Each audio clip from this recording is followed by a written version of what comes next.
adoption. I don't want you to miss a word. So I will wait. Are we any better? No. No.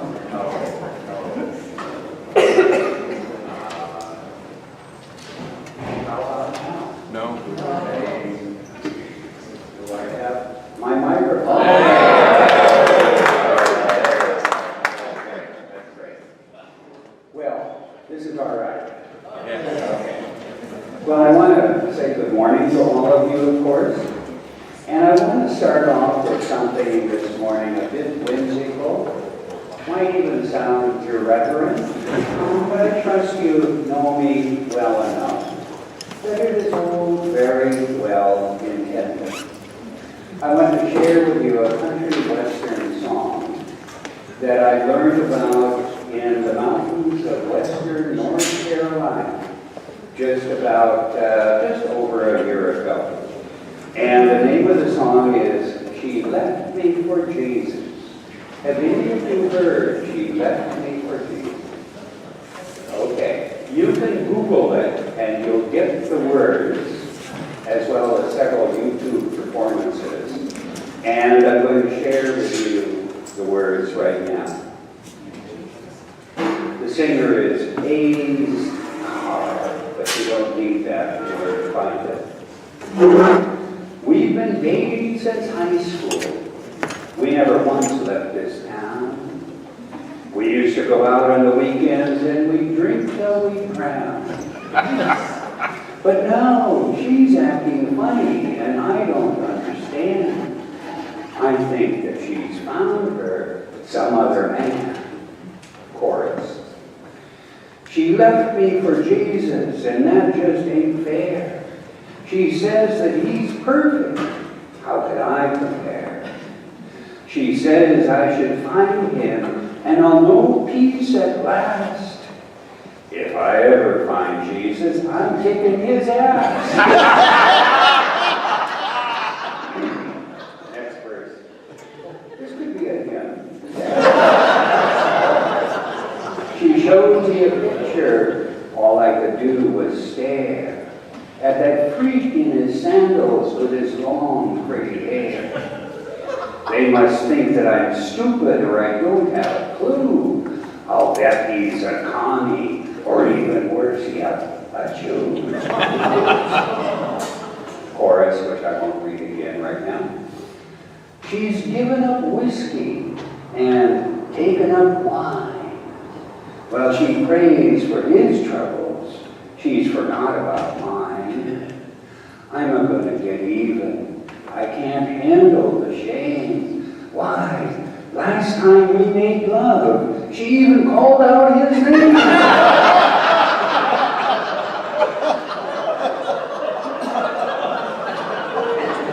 And the chorus one more time. She left me for Jesus, and that just ain't fair. She says that he's perfect. How could I compare? She says I should find him, and I'll know peace at last. If I ever find Jesus, I'm kicking his ass. And then I want to make the transition to my talk this morning. With a prayer, okay? And it's a brief prayer from the Jewish tradition. I may read it twice because it's brief.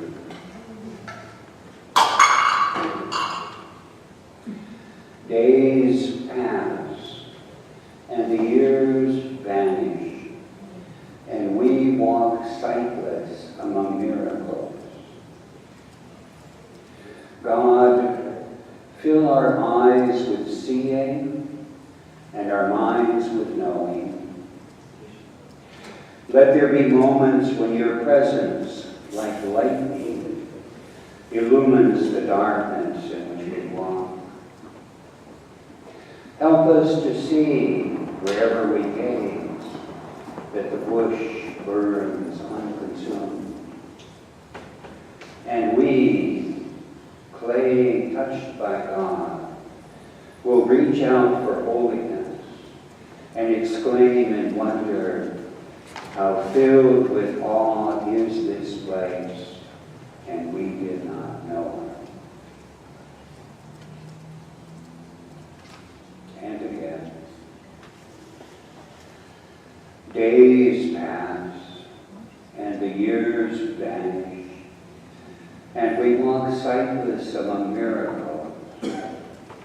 God, fill our eyes with seeing and our minds with knowing. Let there be moments when your presence, like lightning, illumines the darkness in which we walk. Help us to see, wherever we gaze, that the bush burns unconsumed.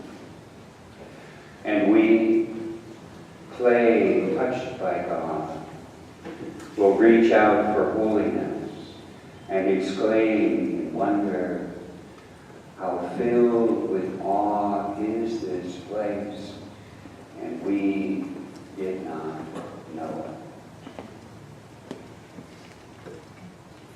it. In your name, O Christ, our body and our blood, our life and our nourishment. Amen. Amen. So I turn to my morning talk, thinking, teaching, and preaching about Holy Week. And I'm going to take you through Holy Week day by day. Of course, I don't imagine that any of you are going to preach every day in Holy Week. But our understanding of Holy Week will very much affect what we think Good Friday is about, what we think Easter is about, what we think Christianity is about. You'll recall that yesterday I spoke about the cross and how our understanding of it really shapes pretty much everything else that we teach and preach, or it should shape that. So I begin with a very brief prologue. The story of Jesus last week in Jerusalem fills about 40% of Mark's Gospel. In Matthew and Luke, slightly less. Oh, you need your handouts. I'm going to be quiet until they get around to doing.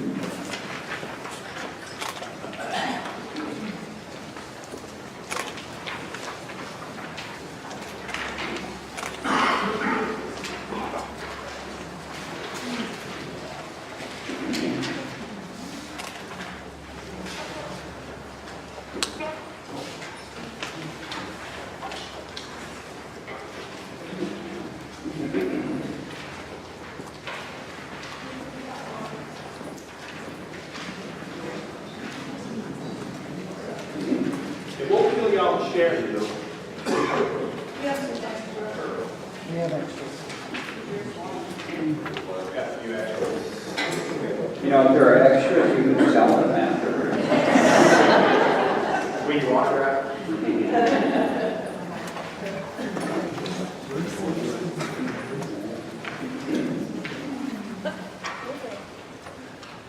So, since I haven't said very much, let me begin with the handout again, the prologue. The story of Jesus last week fills about 40% of Mark. In Matthew and Luke, slightly less. In John, a bit more. The problem is that many Christians, perhaps most Christians, don't know the story of Holy Week. And the reason why is that many, perhaps most Christians, are in church only on Sunday. And so for many Christians, they go from Palm Sunday, now often observed as Passion Sunday, to Easter, with some attending Maundy, Thursday, and Good Friday stories. A little parenthesis here. I want to share one of my pet peeves. And the nice thing about getting as old as I am is that pet peeves can be dignified with the word convictions. Okay? I really regret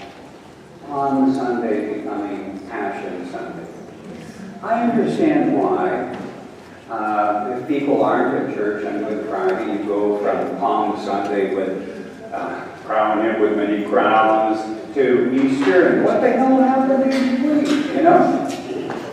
But that lengthy reading of the Passion story on Palm Sunday, and here comes the pet peeve. In many churches, with the congregation given the parts, crucify him, crucify him. I suppose that was a liturgical innovation at some point to try to involve the congregation in participation. I like this guy. I don't want him crucified.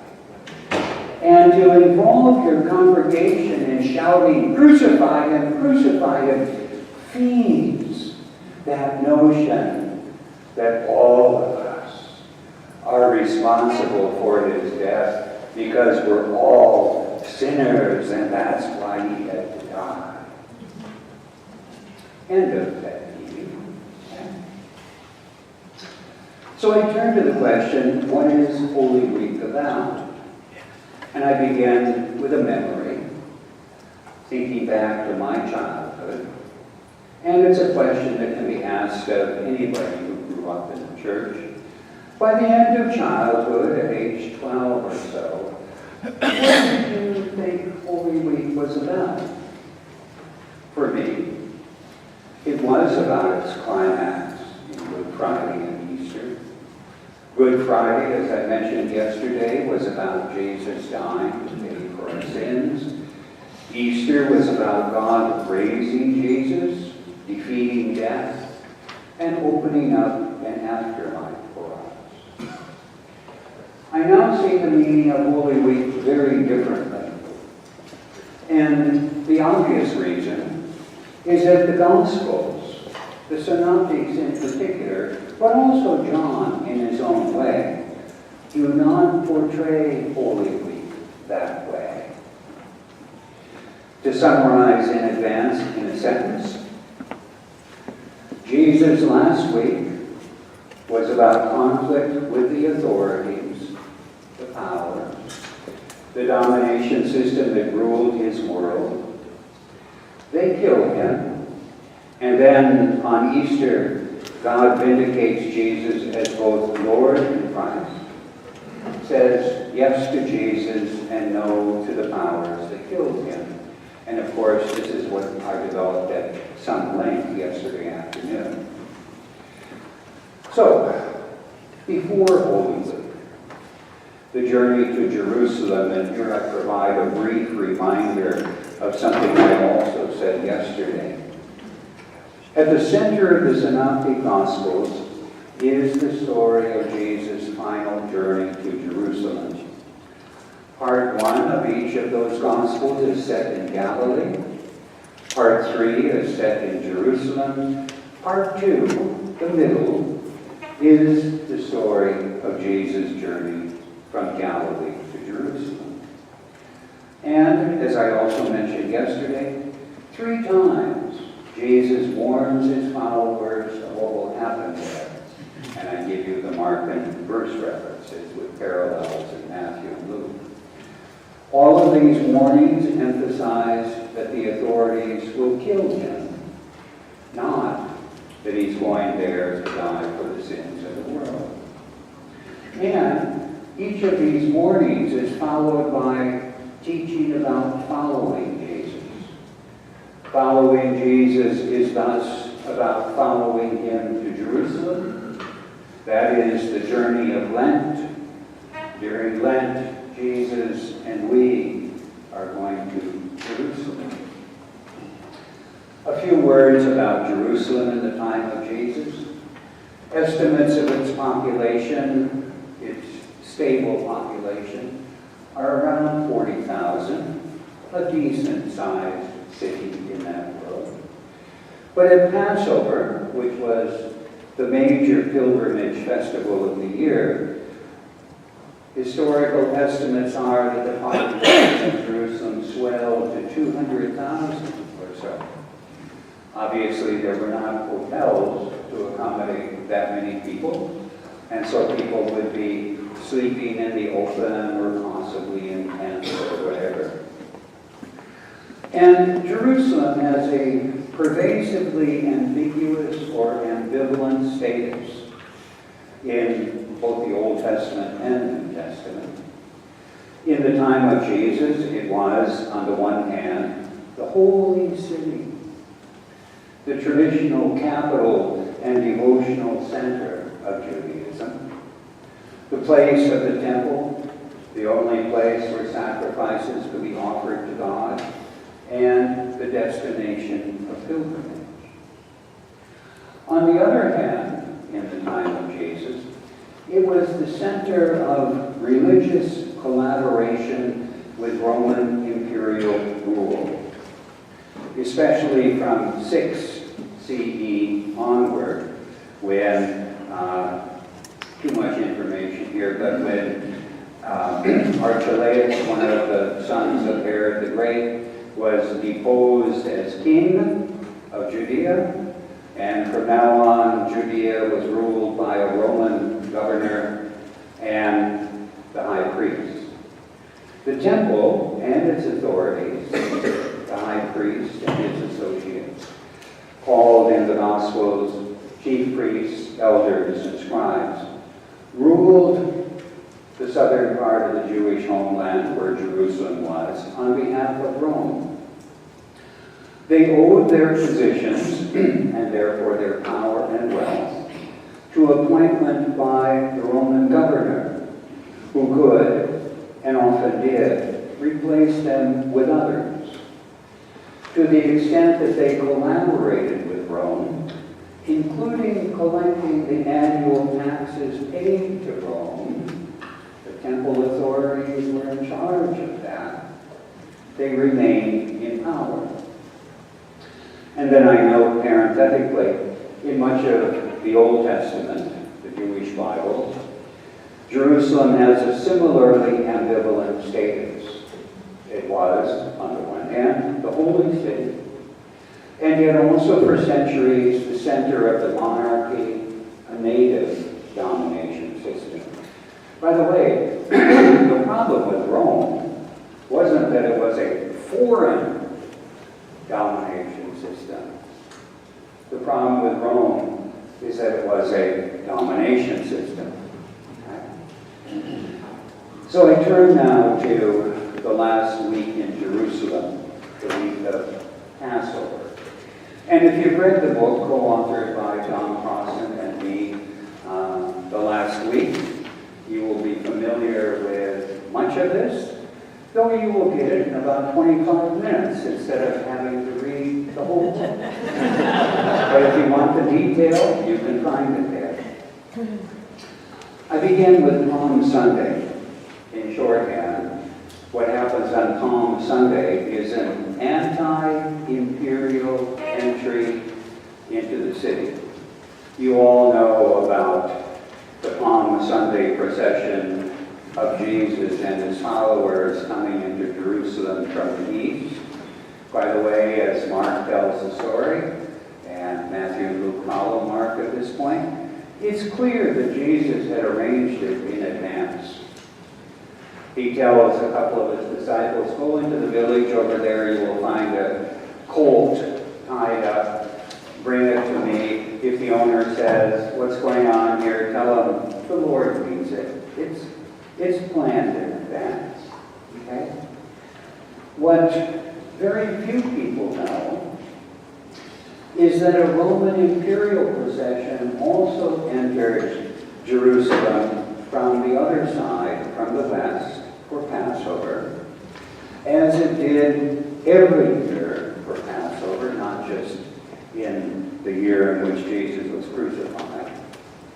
And the reason for that is that the Roman provincial capital of Judea was in Caesarea on the seacoast, not Caesarea Philippi, but Caesarea Maritima. Much more pleasant living on the seacoast than in, I don't know, arid, hot, dusty, tumultuous Jerusalem. But because Passover was the time of the year when riots or disturbances were most likely to happen in Jerusalem as protests against Roman rule, Before Passover each year, Roman imperial troops and cavalry would come up from Caesarea on the coast to Jerusalem, headed by the Roman governor.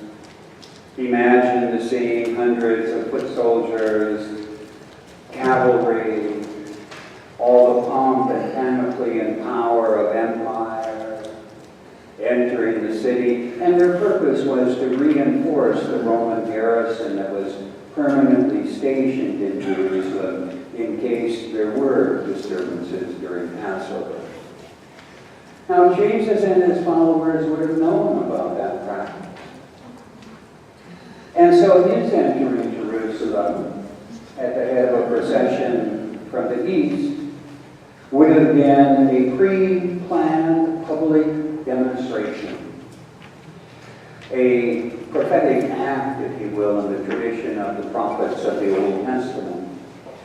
And what it symbolized, by the way, it's worth asking, why did Jesus ride into Jerusalem on a donkey? Because he'd gotten tired, or he wanted to be up higher so the crowd could see him? No, he is deliberately embodying, enacting a passage from Zechariah, not for the sake of fulfilling prophecy, but for the sake of making a statement. And the passage is implicit in Mark. Matthew quotes it explicitly, Zechariah 9:9, which speaks of a humble king entering Jerusalem on a colt of an ass, a donkey's colt. And the passage goes on to speak of this humble king as one who will banish the battle bow and the war horse from the land and speak peace to the nations. Jesus' way of entering the city proclaimed that the kingdom of which he spoke was a kingdom of nonviolence and peace rather than power through violence, which is what empire is about. Thus, Palm Sunday sets up the central theme of the rest of the week: Jesus' confrontation with the domination system. A little footnote here. I have heard from two congregations, both of them UCC, that they have actually had the children of the congregation enact these two processions on Palm Sunday. And the kids love it, of course, get to dress up as a Roman soldier and all of that, Whether you want to do that liturgically or not, I leave that up to you, of course. But Palm Sunday comes alive when you realize it was a pre-planned political demonstration. Monday, shorthand, public act in the temple. The overturning of the tables of the money changers, commonly called the Purification of the temple, but that's a tremendously misleading term. The texts themselves do not speak of it being a purification of the temple, as if the issue is you shouldn't mix a place of worship with money grabbing. Okay? When I was growing up, when I heard this story, I kind of thought of the money changers being out there in the narthex of the church. It's like, no, shouldn't do that.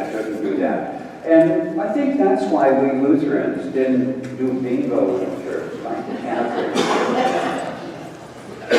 Well, it's important to realize that the overturning of the tables of the money changers is a protest against the economic role of the temple in the domination system.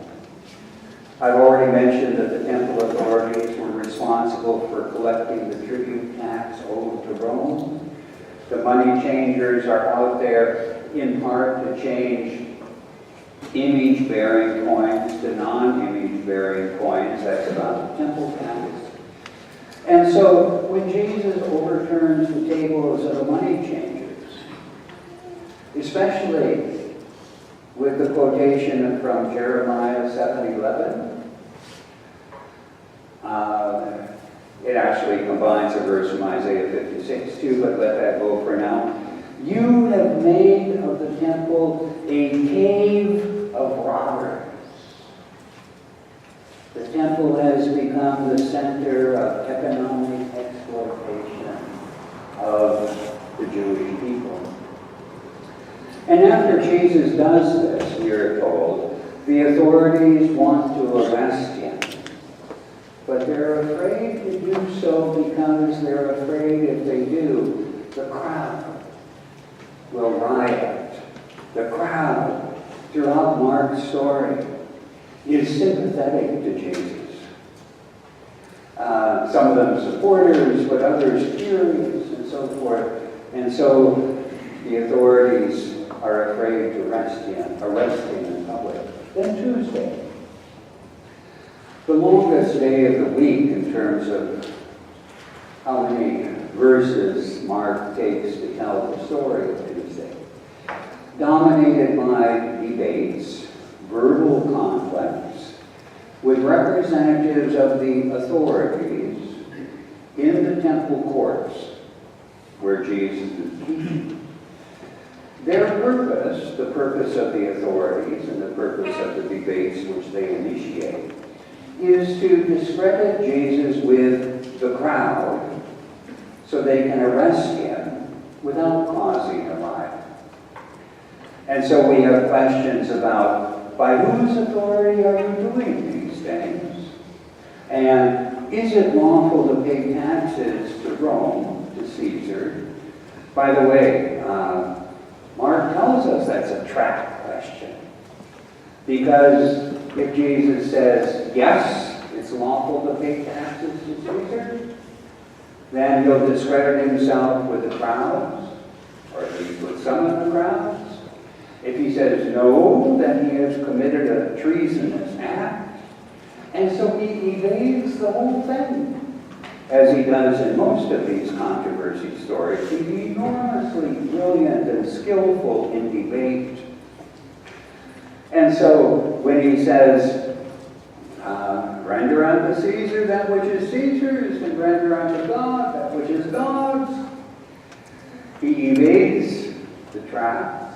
And if you were to ask him at that point, well, what belongs to Caesar and what belongs to God? I'm convinced the answer would have been, not a damn thing belongs to Caesar. For the earth and its fullness belongs to God. Everything belongs to God. He also tells the parable of the wicked tenants of the vineyard. And Mark makes it clear that the wicked tenants are not Jewish people as a whole. It's the leaders, the collaborators with Roman imperial rule at the top of the domination system. And then Tuesday concludes with Mark 13, which begins with judgment upon Jerusalem, followed by the little apocalypse. Wednesday is very briefly described in Mark. We have the story of his anointing for burial by a woman follower, and his betrayal by Judas. That is, Judas goes to the authorities and tells them where they can find Jesus away from the protective shield of the crowd. Thursday, I begin with a preliminary comment right on the edge of a pet peeve. I regret how Maundy Thursday is most commonly observed. We leave the drama of the Synoptic Gospels for John and the story of the foot washing and Jesus' command to love one another. Now, that's important. The Central meaning of the foot washing, of course, is that we are to serve one another. And the mandate of Maundy Thursday is to love one another as Jesus has loved us. That's important. But it also domesticates and individualizes the story of Holy Week, Good Friday, and Easter, as if the central meaning of this week is to be servants to each other and love one another. Important. But we can teach and preach about love and servanthood on other occasions. We could even do the foot washing on a different occasion. I don't have my details straight in my memory right now, but there is a stream of the Christian tradition that I think observes foot washing 4 times a year. And I'm not necessarily commending that practice. I'm just saying, wow. If you go from Palm Sunday or Passion Sunday to foot washing, suddenly all of this is about love one another. You could put that in a Hallmark greeting card. Is that really what this story is about? So, what Thursday is about, again, in the Synoptic Gospel. Of course, as we all know, it's about Jesus' final meal with his followers. And it has many rich meanings. What we call the Last Supper underlines the importance of meals in Jesus' public activity and his message and mission. In some ways, the Last Supper is a continuation of the meals that mark his public activity. Bread and wine, of course, were the staples of the Mediterranean diet. And thus bread and wine symbolize food. And the meal practice of Jesus, as again you all know, was an inclusive meal practice that included what the Gospels refer to as tax collectors and sinners, radically marginalized people, virtual outcasts, untouchables. And in that society, eating with somebody symbolized your acceptance of them, your embrace of them. And this is one of the major reasons that Jesus draws criticism from the more conventionally religious of his time. Look at this fellow, he eats with tax collectors and sinners. And staying with the motif of food, the Last Supper underlines that the most important Christian sacrament is about food. We should be struck by that. It could have been about something else. Our sacrament could have been about light or water, and I know baptism is, but that's a one-time only event.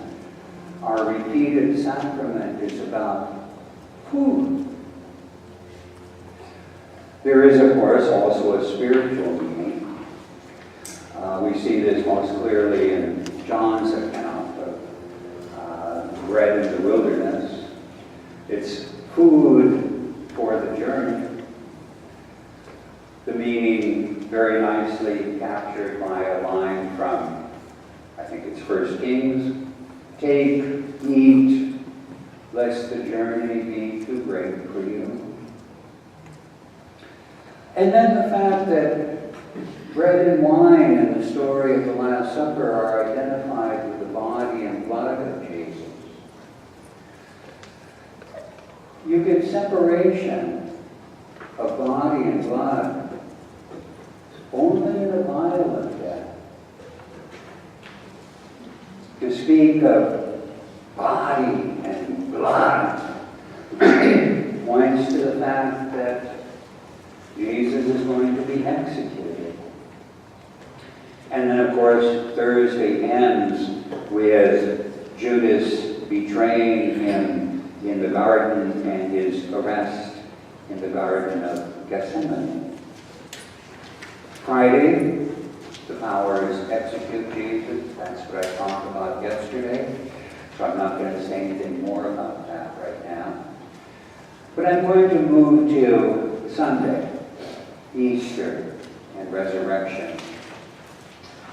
And I begin for a moment with a bit of comparison and contrast within what I called common Christianity yesterday, by which I mean simply what most Christians kind of take for granted or learned while we were growing up and shared in common. Probably a majority of Christians, and certainly our conservative brothers and sisters, see the resurrection of Jesus as physical. That something miraculous happened to the corpse of Jesus, and that the tomb was really empty. And if you've read any conservative Christian apologetic accounts of Jesus last week or Easter, you know how strong this emphasis is. And when somebody asks, do you believe in the resurrection of Jesus, they're almost always meaning, do you believe that something spectacular happened to his corpse and that the tomb was really empty? By the way, my answer to that question is, yeah, I believe in the resurrection of Jesus, but I'm very skeptical about the empty tomb. So don't let resurrection and the tomb really being empty get equated with each other. And rather than get embroiled in argument about do you think something spectacular happened to the corpse of Jesus, I'm willing to say to people, believe whatever you want about that. Now let's talk about what the stories mean. And that's the transition to what is now on the handout. It's helpful to ask instead, what did Easter mean for the followers of Jesus? And here, the answer given by the New Testament is very, very clear. Easter has two central meanings in the New Testament. Both are important. On the one hand, Jesus continued to be experienced after his death. I'm convinced on historical grounds that several of his followers had experiences of Jesus after his death. The most obvious one, of course, is Paul.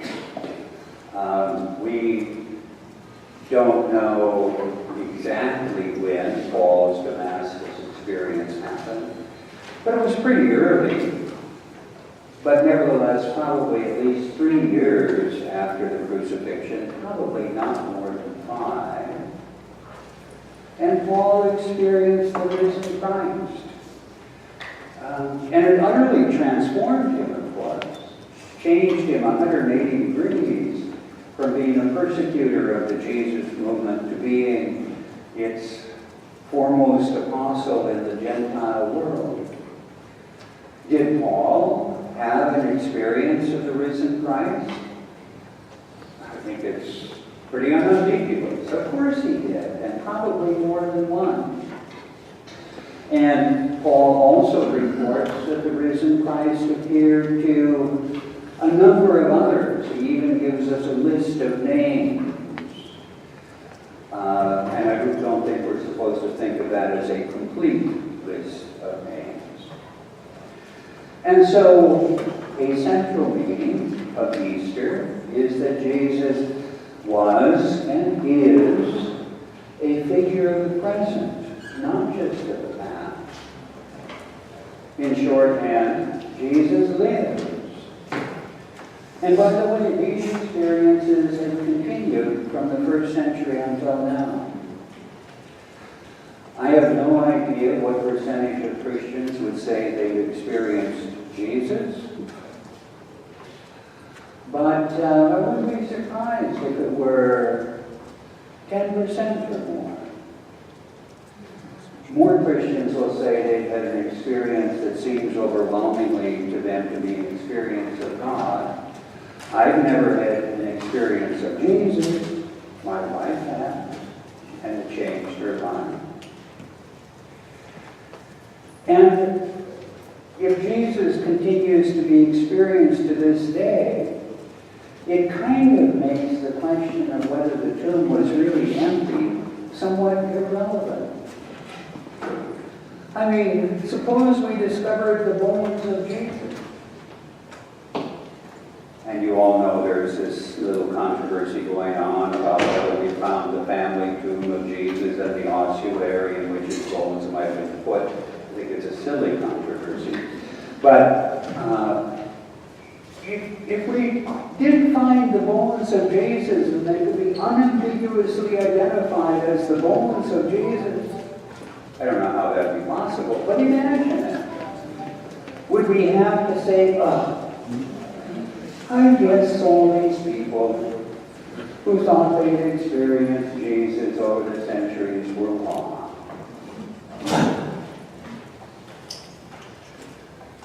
Now, if we're simply that people had experiences of Jesus after his death, it might be possible to view them as Elvis sightings. You know? And somebody actually asked me that question maybe 15 years ago. What's the difference between an appearance of the risen Christ and an Elvis sighting? I had to think about it. And I said, well, so far as I know, nobody has ever said, Elvis is Lord. Though they do call him the king. But that leads into my second primary meaning, not my primary meaning, the second primary meaning of Easter in the New Testament. His followers experienced him not just as alive, not just as a ghostly figure from the past, but as divine. As Lord, one with God, raised to God's right hand. Classic compact expression of that from the second chapter of Acts. This Jesus whom you, the authorities, this Jesus whom you crucified, God has made both Lord and Christ. Or Thomas's exclamation in John 20 after the risen Christ appears to him. He doesn't just say, my God, you're alive. He says, my Lord and my God. In shorthand, the second meaning of Easter is Jesus is Lord. God has vindicated Jesus, said yes to Jesus, and no to the powers that killed him. Now a suggestion about the Easter stories. Hearing the Easter stories as parables of the resurrection. The model for this, of course, is the parables of Jesus. I think pretty much every Christian realizes that the parables of Jesus are not simply reporting something that happened the other day. Hey, did you hear about the guy that got mugged down the road from Jerusalem to Jericho? And by God, priest and Levite passed him by, sons of bitches. And it's not a report about something that happened. We all recognize that parables are meaningful and in that sense truthful and truth-filled. even though they're not factual accounts. So to hear the Easter stories as parables means to focus on what do these stories mean? And you don't have to say they didn't happen in order to focus on what they mean. Let me do a quick example. The story of the empty tomb, which is the earliest Easter narrative. Now, Paul's letters are all earlier than the Gospels. Paul never provides us with an Easter narrative, though. He reports his own experience and the experience of others. So, the earliest story of Easter, the story of the empty tomb. And you all know how it goes. And in Mark, the earliest Gospel, it's the only Easter story, of course. Mark ends with the women fleeing from the empty tomb. So what does the story of the empty tomb as parable mean? More than one thing. You'll recall that the angel at the tomb, and here I use Luke's wording, but it's close to Mark. The angel at the tomb says to the women, "Why do you seek the living amongst the dead? You're not going to find Jesus in the land of the dead." Imperial execution and a rich man's tomb couldn't hold him, couldn't stop him. He's loose in the world again, still around, out here, right here, still recruiting for the kingdom of God. The powers couldn't stop what began in Egypt. Or the story of the Emmaus Road as parable. By the way, that's the one that absolutely cries out to be interpreted as parable. You all know how it goes, but think of the fact that two followers of Jesus, who had known him during his lifetime, are joined by a stranger whom we know to be the risen Christ. They walk together for some hours, talk, and his followers don't recognize him. And then finally, when they stop for the evening and his followers say to him in this wonderful language, "Stay with us, for the day is far spent." And we get that well-known hymn, "Abide with me, fast falls the eventide." That comes straight out of the Emmaus Road story in earlier English translation. And then, again, you all know what happens. The stranger agrees. They sit down at table. The stranger takes bread, blesses it, and breaks it. And we're told, in the breaking of the bread, their eyes were open, and they recognized him. And then, of course, you know what happens? He vanishes. How anybody could imagine that that's the kind of story that you could videotape. You know, as if this is a straightforward factual account of the risen Christ appearing and so forth. The meaning of the Emmaus Road as parable, multiple meanings, of course. I won't try to do them all. But to be very concise. And here I echo language from Don Crossan, though I was doing a similar thing before I heard him do this, but he's so good at the shorthand expression. His way of putting it is, Emmaus never happened. But then you've got to add his second sentence, Emmaus always happens. And I would probably modify that and say, Emmaus happens again and again and again. In the lives of Christians, it sometimes happens. Yet, even though we didn't know it, the risen Christ has been journeying with us. And then there are those moments of recognition. Sometimes it even happens in the breaking of bread. So, to my concluding comment, and I could do more of the Easter stories as parable, but I won't do that unless I'm asked. Very brief concluding comment. Marcus, do more of the Easter stories as parables. Well, concluding comment. Think of the difference between believing in Jesus' death and resurrection as a kind of doctrinal requirement for being a Christian versus participating in his death and resurrection. That difference produces two different kinds of Christianity. Indeed, virtually two different religions. Believe